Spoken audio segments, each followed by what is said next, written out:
لله رب العالمين الرحمن الرحيم مالك يوم الدين إياك نعبد وإياك نستعين اهدنا الصراط المستقيم صراط الذين أنعمت عليهم غير المغضوب عليهم ولا الضالين. بسم الله الرحمن الرحيم. الحمد لله نحمده ونستعينه ونستهديه ونستغفره ونتوب إليه ونشهد أن لا إله إلا الله وأن محمدا عبده ورسوله. سبحانك لا علم لنا إلا ما علمتنا إنك أنت العليم الحكيم. ثم أما بعد. Assalamualaikum warahmatullahi wabarakatuh. Insyaallah kita sambung lagi dengan surah Al-Mu'min ayat 21. أعوذ بالله من الشيطان الرجيم. أولم يسيروا في الأرض فينظروا كيف كان عاقبة الذين كانوا من قبلهم كانوا هم أشد منهم قوة وآثارا في الأرض فأخذهم الله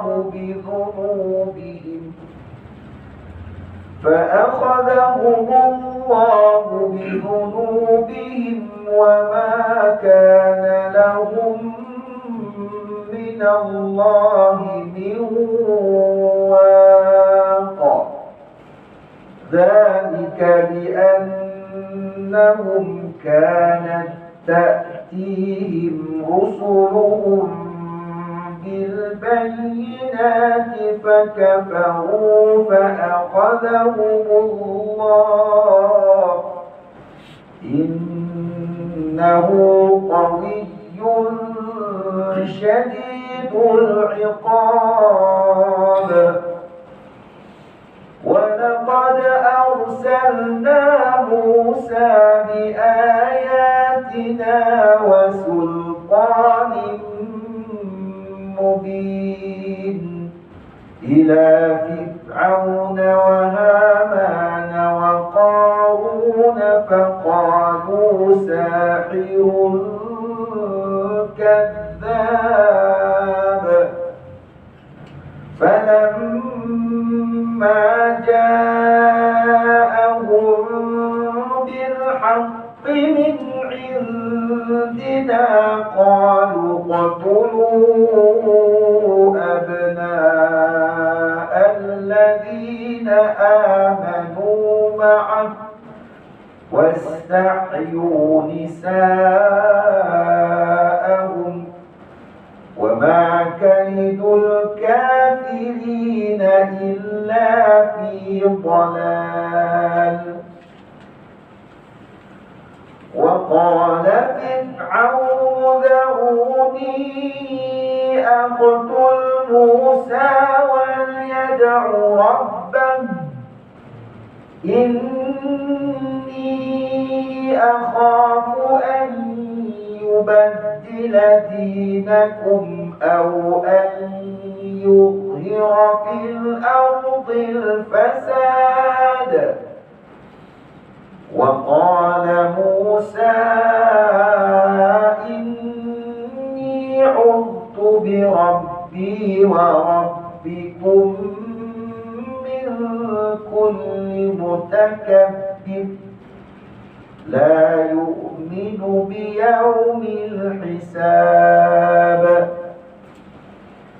وقال رجل مؤمن من آل فرعون يكتم إيمانه أتقتلون رجلا أن يقول ربي الله وقد جاءكم بالبينات من ربكم وإن يك كاذبا فعليه كذبه وإن yaku sadiqan yusibkum ba'dul ladhi ya'idukum inna Allah la yahdi man huwa musrifun kadzdzab. Sadaqallahul azim. Bismillahirrahmanirrahim. Di dalam ayat ini kita akan melihat sebahagian daripada pelajaran-pelajaran yang dapat diambil dari kisah Nabi Musa alaihissalam. Sebagaimana kita maklum, di dalam Al-Quran antara kisah Nabi yang paling banyak disebut adalah Nabi Musa alaihissalam, yang mana kisahnya berada di dalam banyak surah-surah kerana pengajaran yang berlaku di dalam kisah Nabi Musa ini sangat rapat dengan kita umat Islam yang hidup pada hari ini, kerana situasinya hampir bersamaan, yaitu kita akan sentiasa berhadapan dengan tekanan-tekanan pemerintah, tekanan pemimpin, sebagaimana Fir'aun yang menguasai kerajaan Mesir ketika itu, yang berhadapan dengan dakwah Islam yang disampaikan oleh Nabi Musa alaihissalam dan pengikut-pengikutnya. Walaupun telah banyak bukti-bukti menunjukkan kebenaran Nabi Musa itu dengan risalah yang dibawa, tetapi Fir'aun di zaman itu, bahkan di seluruh zaman, akan mengambil tindakan secara kekerasan untuk memadamkan cahaya dakwah, cahaya Islam yang dibawa oleh Nabi Musa AS. Di samping itu juga, di sebalik kisah Nabi Musa AS ini menjadi iktibar kepada kita umat Islam bahawa perangai kita yang mengaku Islam tetapi berdegil dengan perintah Allah dan Rasul, maka kita dengan orang Yahudi di zaman itu sama je, ataupun Bani Israel tadi sama je. Jadi sebab itu Allah ceritakan sikap Bani Israel yang degil, yang derhaka ini, untuk mengajar kita umat Islam jangan bersikap dan berperangai seumpama itu. Sebab akhirnya kita pun akan menerima balasan seumpama Bani Israel juga. Yang mana di zaman itu Allah ubah mereka menjadi kera, ada yang diubah menjadi babi, dan berbagai-bagai lagi balasan yang Allah timpakan kepada Bani Israel. Maka Allah ingatkan kita dengan kisah itu berulang-ulang kali. Allah berfirman dalam ayat 21 ini, dan apakah mereka tidak mengadakan perjalanan di muka bumi lalu memperhatikan betapa kesudahan orang-orang sebelum mereka. Mereka itu adalah lebih hebat kekuatannya daripada mereka, dan lebih banyak bekas-bekas mereka di muka bumi, yakni bangunan dan juga tinggalan-tinggalan benteng-benteng, tembok-tembok istana yang besar. Maka Allah mengazab mereka disebabkan dosa-dosa mereka, dan mereka tidak mempunyai seorang pelindung dari azab Allah. Jadi Allah mengingatkan kepada kita supaya adakan perjalanan, pergi ziarah. Sebab itu dalam Islam pun sekurang-kurangnya sekali kena lakukan ziarah, yang dipanggil haji, ataupun kalau kita tengok iklan-iklan yang ada, umrah dan ziarah, jadi umrah itu mengerjakan ibadah yang wajib, dengan melakukan tawaf dan sa'i. Kalau haji itu berserta dengan wukuf, berserta dengan jumrah, mabit di Mina dan sebagainya, maka itu digelar sebagai haji ataupun umrah, dan disebut ziarah. Ziarah itu artinya menziarahi Nabi Muhammad SAW di Madinah Al-Munawwarah. Tetapi Yang terlebih baik juga, di samping dua tempat itu kita menunaikan haji umrah serta ziarah tadi, adalah lebih baik juga kita menziarahi kesan-kesan peninggalan kaum-kaum yang terdahulu. Ya, ada setengah-setengah syarikat travel tu dia akan membuat program ziarah ke Jordan kan. Mana pergi ke umrah, lepas tu on the way balik tu singgah Jordan. Ya, bila ke Jordan tu adalah antaranya dia pergi bawa pergi tengok Laut Mati, ya, pesan peninggalan kaum Nabi Lut. Dibawa pergi ke Petra, ya, kaum Samud itu, ya. Ada juga yang singgah ke Mesir, bawa pergi tengok Firaun di muzium Firaun, bawa tengok piramid, ya, kesan peninggalan kerajaan Firaun yang hebat itu, ya, dengan batu-batu yang disusun, ya, membina piramid yang sehingga hari ini saintis moden pun tak dapat nak fikir macam cara, ya, mereka membuat piramid yang begitu tepat ukuran binaannya, ya. Jadi itu Allah suruh kita mengadakan ziarah, pergi tengok, ya. Jangan kita ni jadi umat yang jumud, yang hanya duduklah kat Desaru ni, dulu kini dan selamanya, kan? Pergi ziarah, ya. Selain daripada melancong tu satu hal lah. Tapi yang disuruh ni supaya menziarahi tempat-tempat peninggalan kaum-kaum lalu, supaya kita mengambil iktibar, ya. Dan berkait juga dengan tempat-tempat ini, Allah Ta'ala peringatkan kepada orang-orang Mekah, ya, khususnya penduduk Quraisy yang berada di Mekah, yang didatangi oleh Nabi Muhammad SAW, ya, yang diutus menjadi Rasul. Maka orang-orang Quraisy ini, sebagaimana kita maklum, adalah kaum pedagang. Jadi mereka ni sentiasa berulang-ulang perjalanannya musim sejuk, musim panas, ke Yaman, ya, melihat kesan peninggalan kerajaan Sabak, kerajaan Putri Balqis, ya, mana bangunan dia tiang-tiang masih ada. Empangan Ma'arib, empangan yang besar, yang hebat, ya.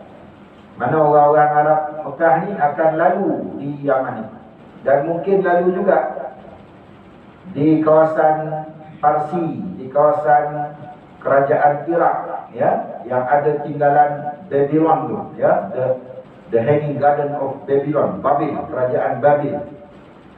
Mana on the way nak ke Yaman tu, memang kawasan-kawasan ni dia akan lalu lah. Ya, bila nak ke utara, ke Syria, mereka tengok di Jordan tadi Laut Mati, ya, kaum Ad, kaum Samud. Jadi sebab tu Allah sebut di sini.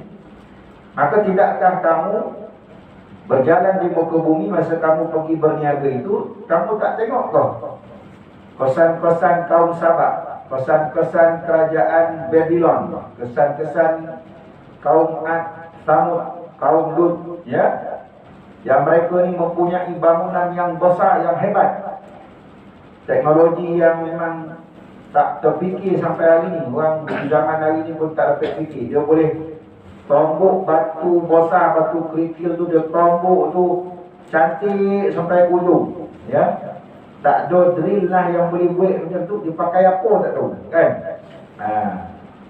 Jadi Allah suruh tengok kesan-kesan bekas-bekas mereka di muka bumi. Walaupun mereka tu kuat, gagah perkasa pada sudut kebendaan materialnya, tetapi akhirnya hancur, ya, dibinasakan. Jadi kita pun jatuhlah. Allah ingatkan, contohnya mereka kalau ada nuclear power ke, ada bom nuklear ke, kalau ada aircraft carrier ke, kalau ada F-16 ke, kalau ada MIG ke, kalau ada apalah, segala kekuatan kebendaan dari segi, kalau mereka tu dulu dengan dolarnya, kan, yang menguasai ekonomi dunia, dialah jadi polis dunia. Mana-mana negara yang berlaku kekacauan, dialah yang jadi hero pai, kan. Perangnya contohnya dekat Iraq dengan Kuwait, dia datang. Ada lagi waktu dia di Jepun masa dulu zaman apa tu, Pearl Harbor tu dia datang, di Vietnam dia datang, itu tunjuk Eropah lah, ya. Suatu ketika dulu. Tetapi sekarang US ni bankrupt, ya, disebabkan isu COVID ni. Antara negara yang dalam senarai yang akan bankrupt tidak berapa lama lagi adalah US, ya. Rusia dah butuh lama dah. Rusia pun satu kerajaan yang kuat dulu kan, masa zaman Gorbachev dulu, habis pecah. Itu yang lahir negara-negara Kazakhstan, ya, Uzbekistan dan sebagainya. Itu semua setelah keruntuhan USSR kan, Soviet Rusia tu, maka pecah kepada kerajaan-kerajaan kecil, ya. Itu semua membuktikan bahawa setinggi mana tamadun, sehebat mana kekuatan material, tidak mampu untuk berhadapan dengan kekuasaan Allah Ta'ala, ya. Seumpama tadilah mereka ni untung hanya dengan sebab virus yang tak dapat dilihat, habis jadi, kan. Kita pun samalah terkesan juga, ya. Jadi Allah suruh tengok, disebabkan dosa-dosa mereka, dan tidak ada seorang pun yang dapat menolong mereka dari azab Allah, ya. Walaupun dengan teknologi tadi ada alat pengesan gempa, alat amaran tsunami, tapi bila datang gempa bumi tu sampai berapa kan, utuh kan. Kalau datang tsunami, ada penggera macam mana pun habis. Itu nak ceritanya. Allah suruh tengok, ya. Dan kita ni yang suruh pergi ke Aceh, apa tengoklah, ya, kapal yang duduk atas bumbung rumah orang. Ada lagi sampai sekarang kan, ada macam mana kapal duduk laut boleh duduk atas bumbung rumah, ya. Rumah yang batu asalnya dulu jadi padang jarak, padang terkukur, hanya sebab air saja kan. Masa tsunami tu air tu berkelajuan sehingga 900 km sejam ombak laut tu. 900, sama laju macam kapal orang. Bayangkan air pun itu kan, kalau mandi air shower tu tak ada rasa apa. Cuba shower hujan, naik motor tak pakai helmet, hujan tengah lebih, bawa 80 km sejam, macam jauh dia aduh punya lah tajam air tu penuh, sakit kan.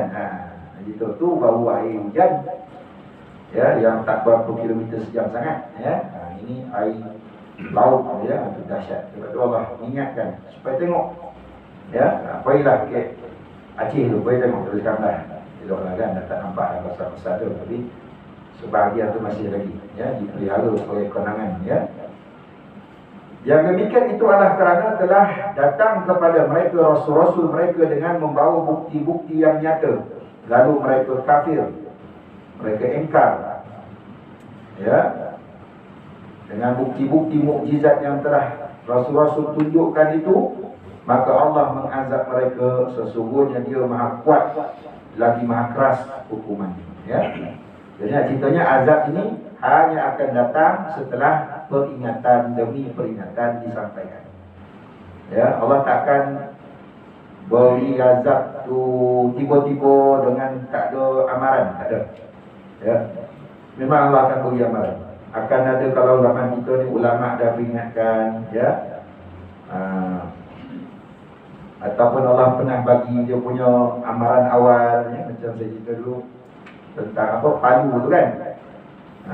Tahun pertama dia orang buat, Allah bagi ribut saja, ya. Ribut dengan ombak besar, tak sampai tsunami. Dia buat tahun pertama. Tahun berikut buat je lagi. Itu yang Allah sapu tu dengan tsunami, ya, yang dengan apa, tanah tu jadi lombik kan, yang kampung tu bergalih 1 kilometer, ya. Bayangkan kalau kata dia saru ni meleleh dengan tanah tu, dia tiba ada orang makam tu saya kan, jadi kubur tu. Baik, kubur lah kan, macam mana meleleh tanah tu.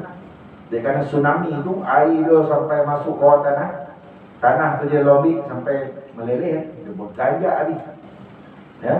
Ada yang konon-konon ni macam cerita apa tu, apa semerah padi lah, ya.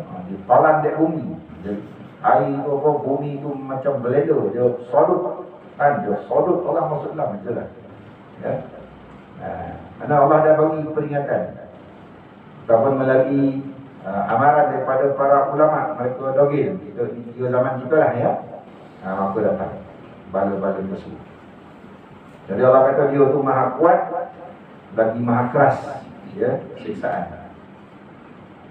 Dan sesungguhnya telah kami utus Musa dengan membawa ayat-ayat kami dan keterangan yang nyata. Jadi Allah mulakan ya sekali lagi dengan kisah Nabi Musa AS sebagai tanda bukti kekuasaan Allah, sebagai peringatan kepada kita, yang mana diutuskan Nabi Musa ini kepada Fir'aun, Haman dan Qarun. Kenapa 3 orang? Ya, sebab 3 orang ini adalah sebagai simbolik kepada sistem berkerajaan. Fir'aun sebagai raja, Haman Perdana Menteri, Qarun Menteri Kewangan. Digambarkan ini. Ya.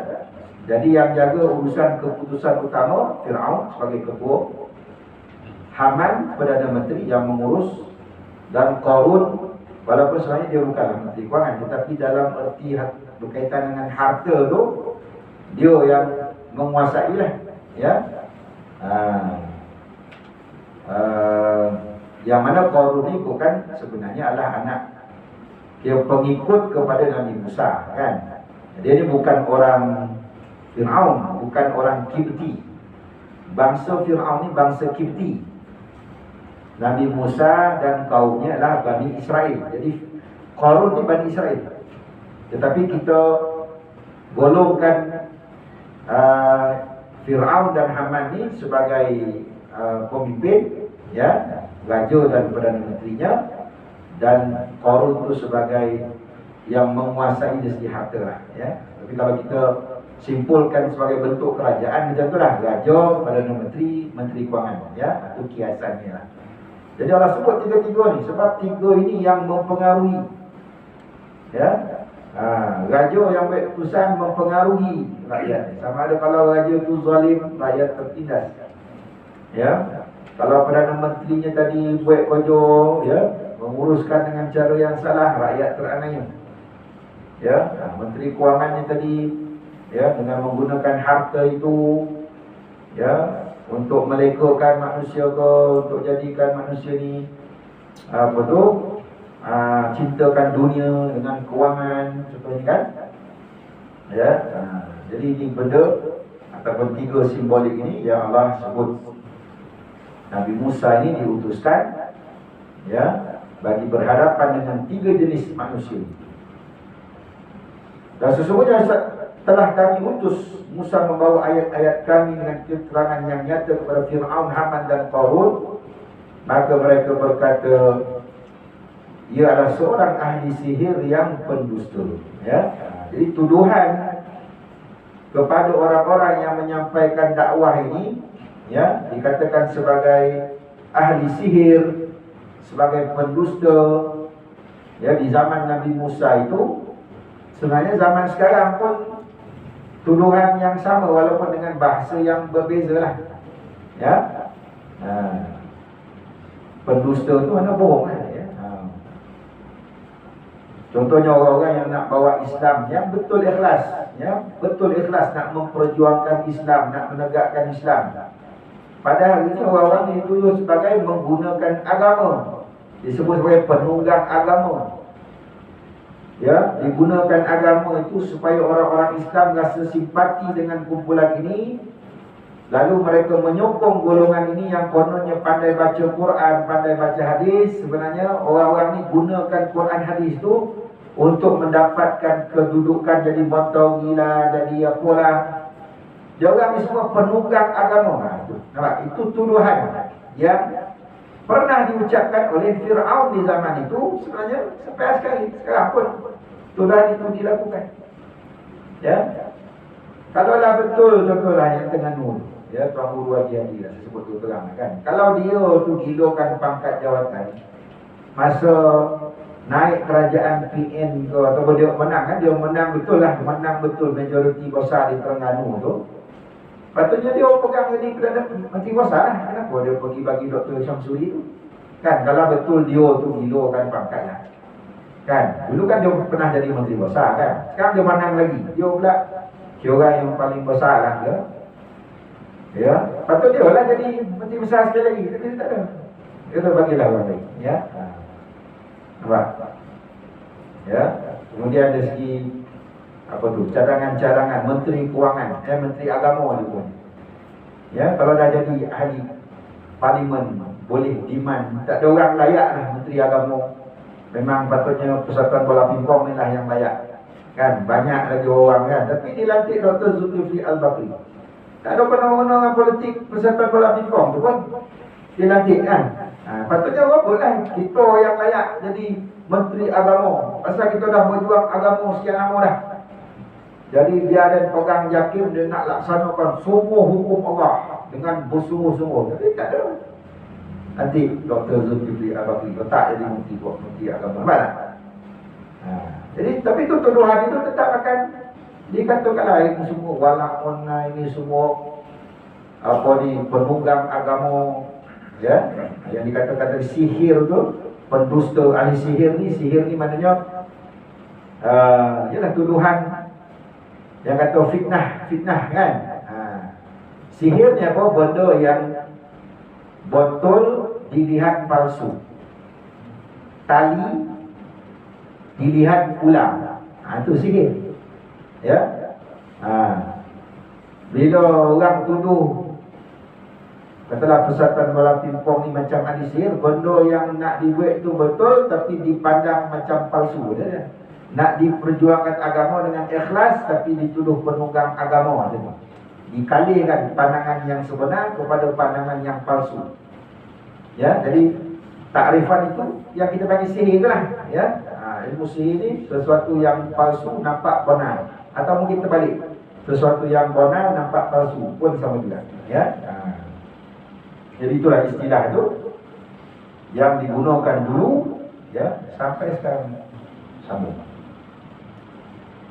Maka tak kala Musa datang kepada mereka membawa kebenaran, bila Nabi Musa tunjukkan yang benar, ini mukjizat dari Allah. Tongkat ni betul tukar jadi ulang, ya. Itu dia, membawa kebenaran. Dia masuk kebenaran mukjizat lah. Dari sisi kami. Mana mukjizat ni daripada Allah. Ingat ya.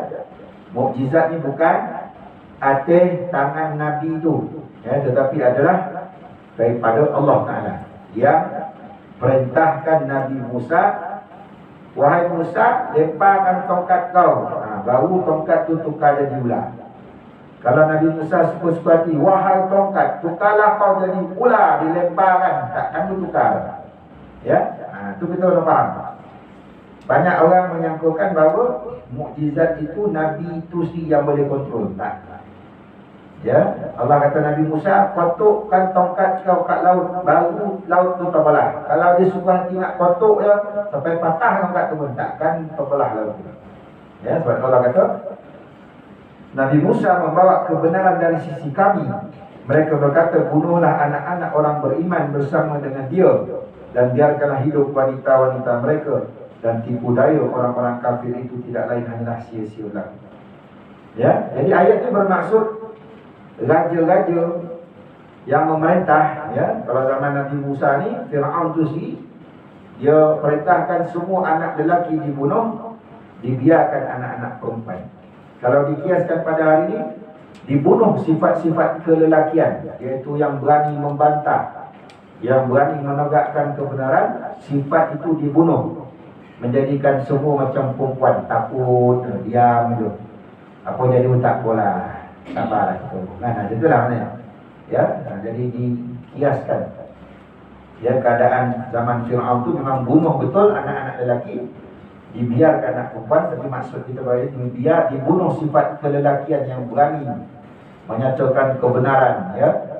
Jadi kita ni semua jadi macam perempuan, istilah kata, jadi takutlah, takutlah kan, jangan melawan kan, nanti kita penuh tindakan macam tu.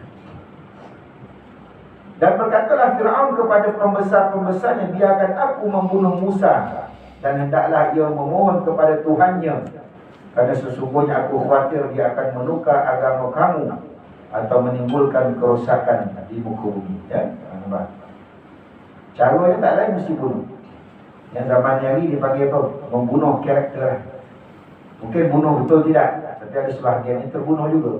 Ya, kalau macam Ustaz Ibrahim Lydia, ya, pasal di Musa ni hanya bergantung pertolongan kepada Allah.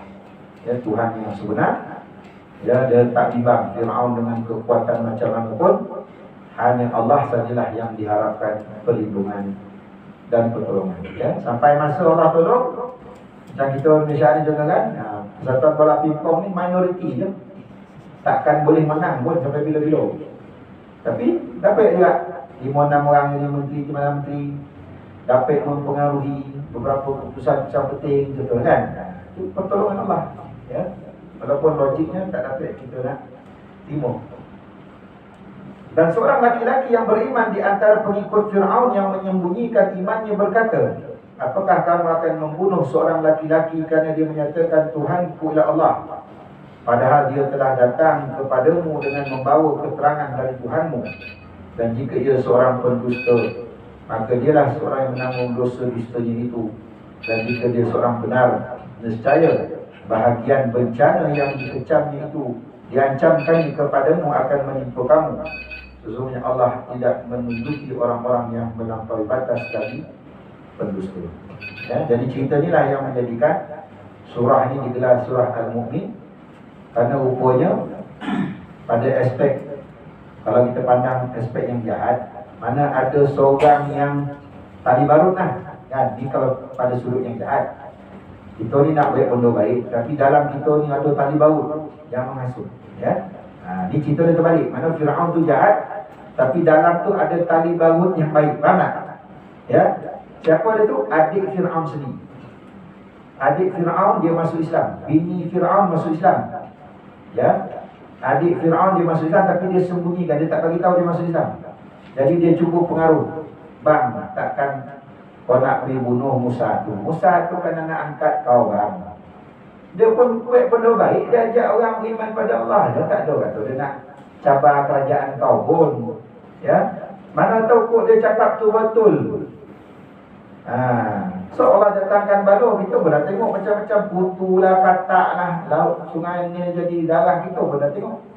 Tapi kalau dia tu pemongat, bang, biarlah dia seorang yang mana takut, kita takkan menolong. Macam tu lah, nampak tak?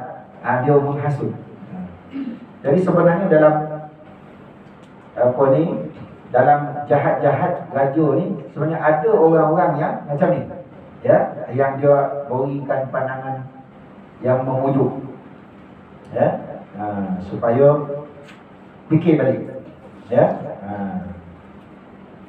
sebenarnya kita sezalim-zalim raja tu pun Allah akan datangkan orang-orang yang boleh menasihati dia.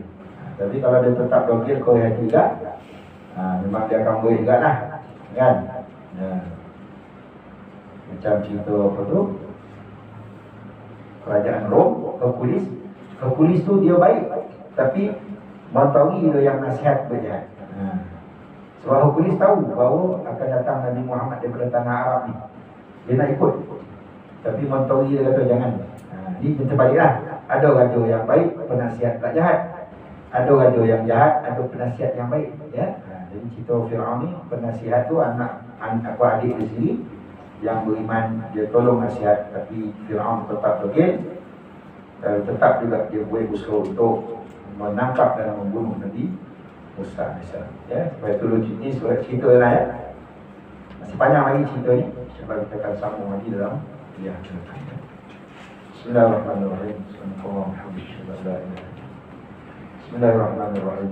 Innal insana lafi khusr illa alladhina amanu wa 'amilus salihati wa tawassaw bil haqqi wa tawassaw bis sabr. Allahumma Muhammadul Qur'an waj'alhu lana imama wa nuran wa hudan wa rahmah. Allahumma dhakkirna minhu ma nasina wa 'allimna minhu ma jahilna warzuqna tilawatahu ana al-layli wa atraf an-nahar waj'alhu lana hujjatan ya rabbal alamin.